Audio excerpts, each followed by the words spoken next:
And speaking of that, right, I want to backtrack to your comments about skin tone. I heard that she was up for a big role in a big TV movie, but you didn't get the role because of your skin tone. The Rudy Bridges story. Well, basically what happened was the producers told the director, whose name was Usar Palsy, that I was so dark that it looked like I would scare everyone. So they wouldn't hire me. And that's what happened on that. I haven't spoken on it, but I'm going to put it in my book. And basically that's what happened. So her, who's African and French, and a white producer whose name I can't remember, said, Mr. Powell, you are our first choice. If you don't get this role, it's not because we didn't fight for you.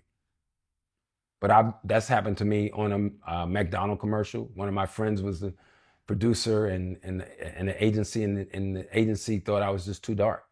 You got to understand, I tell people, like I told my panel last night, there was an article years ago, I'm not sure if it was in Esquire magazine, that talked about Black Hollywood, white Hollywood. And there's an article in there by Wesley Snipes, white agent from CAA, that sent Wesley in for a role. And this is documented. And they called him and said, don't send anybody darker than Denzel. Racism permeates, and it's not the same anymore, because we've seen, really dark-skinned actresses and dark-skinned actors. But you got to understand, if Obama was my complexion, he wouldn't have been president. You know what I'm saying? I still get followed around stores. I mean, I ride first class. I was in first class one time, and this guy kicked my seat. And I stood up and I said, would you have kicked my seat if I was a white boy? Because there's all kinds of different people in the world that like, what is this nigga doing flying first class with us up here? I'm like, I make more money than all of y'all in first class. So you got to understand, still people like that in the world. It's people like that in this business. I did a TV series, which I am not going to say, but some of the Teamsters were Klan members. This is real. It's real. I don't take any shit from anybody that's racist, sexist, or anything, period. And I can tell you a billion stories, and I'm never going to take it. Period.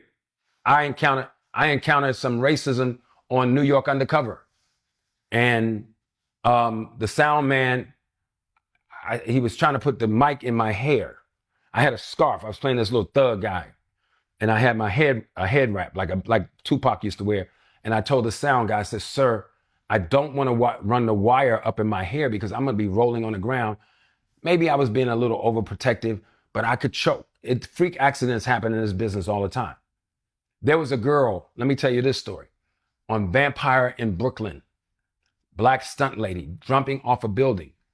Her first jump was successful. Her family was there. The second jump, somebody adjusted the mat. Go look this story up.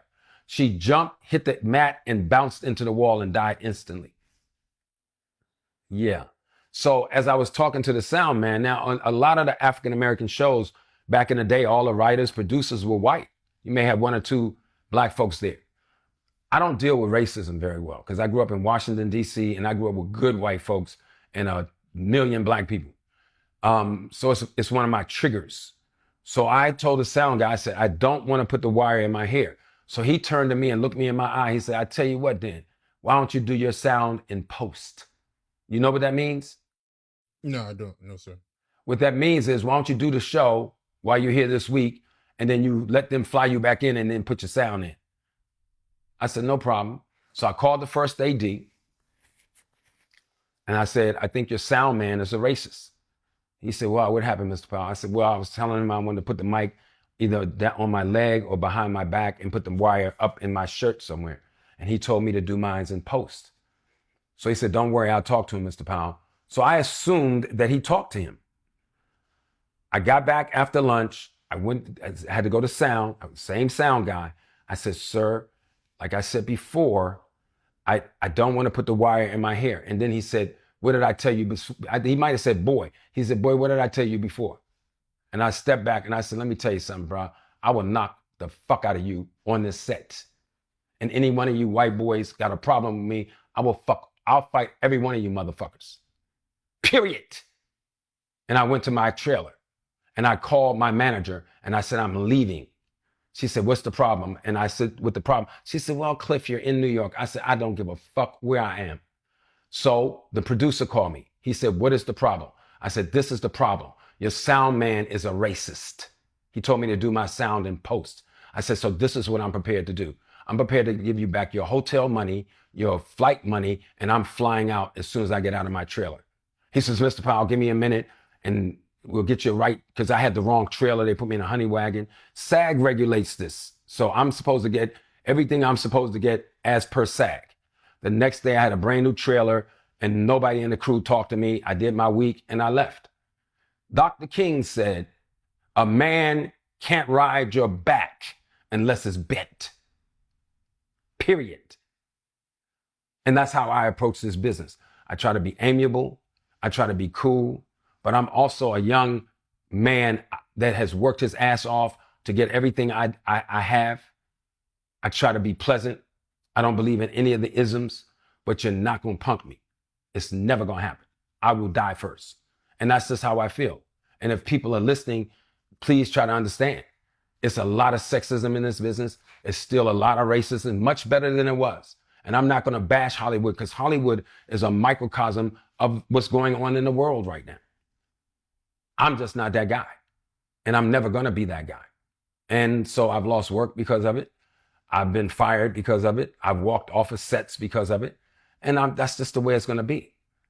And that's how I operate. And I'm not bragging. I'm not boasting. I just try to come to work and do my job. Period. I had a McDonald's commercial. There's two black. Simon, the guy wanted me to be a coon. It's the same. Being a coon and being blocked is the same thing to me. You know, when they fire you, because if it's not like I sat down and tried to talk to this guy about Harlem. He'd never heard of Harlem, really. I said, do you know you want me to make fun of Harlem, which historically is one of the most exclusive African-American enclaves in the world, where black entertainers couldn't go downtown, so they had to stay in Harlem. Central Avenue in Los Angeles, you have the black hotels. The black entertainers couldn't go to the white places, so they had to stay in Central Avenue. And then they came in and tore Central Avenue apart. You know, I'm not going to make fun of Harlem. Harlem may not look like the Harlem of yesteryear, but Harlem has a lot of historical references and history. And then I did the Langston Hughes poem. I said, have you dug the spill of Sugar Hill? Cast your gems on the sepia thrill. Brown sugar lassie, caramel treat, honey gold baby. That's Langston Hughes talking about Harlem. And you want me as a woke black man to come on your show and make fun of Harlem? I'm not doing that. And I walked off. You know, so, you know, I'm sure I've lost other jobs because they thought I might have been too strong or too masculine. I don't know. I don't spend a lot of time analyzing. I just know what I'm going to do. And I don't want to come across like I'm a gangster or a thug. I'm just a real man who stands up for his rights. That's what I am. And I'm always going to be that way.